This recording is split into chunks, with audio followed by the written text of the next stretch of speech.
সিথির মোড়ে একটি বাড়িতে আগুন, দমকলের দুটি ইঞ্জিনের চেষ্টায় সে আগুন নিয়ন্ত্রণে আসে। হরেকৃষ্ণ শেঠ লেনের বস্তিতে সকালে আগুন লেগে যায়, আর সে সময় ঘুমোচ্ছিলেন পরিবারের সদস্যরা। স্থানীয়দের উদ্যোগেই তাদের উদ্ধার করা সম্ভব হয়। সিথির মোড়ে একটি বাড়িতে হঠাৎই আগুন লেগে যায়, তারপর দমকলের দুটি ইঞ্জিনের চেষ্টায় সে আগুন নিয়ন্ত্রণে আসে।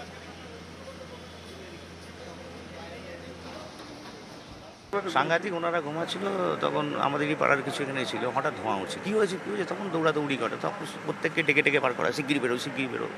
তারপর ওনাদের টেনে টুনে বার করার তারপরেই তো ধরতে শুরু করে, তারপরে সিলিন্ডার বাস্ট করে, সিলিন্ডার বাস্ট হয়ে যাবে, সিলিন্ডার বাস্ট। সকাল ভোরবেলা লেগেছে, বাইরের লোকরা দেখছে যে আগুন ওপর দিয়ে বেরোচ্ছে, ও তখন আমাদের ডেকে বের করেছে ঘর থেকে। এক ছেলে আর স্ত্রী, ওরা দুজনই অসুস্থ, আর আমি বয়সজনিত কারণে খানিকটা পিছিয়ে। গাছটা মরে গেছে, পাতা টাতাগুলো উপরে পড়তো, টিনের চাল ছিল, ওইখান থেকেই কীভাবে লেগে গেছে। কিভাবে বোঝা যায়নি, ওনারা এক্সপেক্ট করছেন শর্ট সার্কিট, তবে সেভাবে বোঝা যায়নি। আর দুটো ঘর তো ইনভলভ হয়েছে পুরোপুরি, আর একটা পার্সিয়ালি।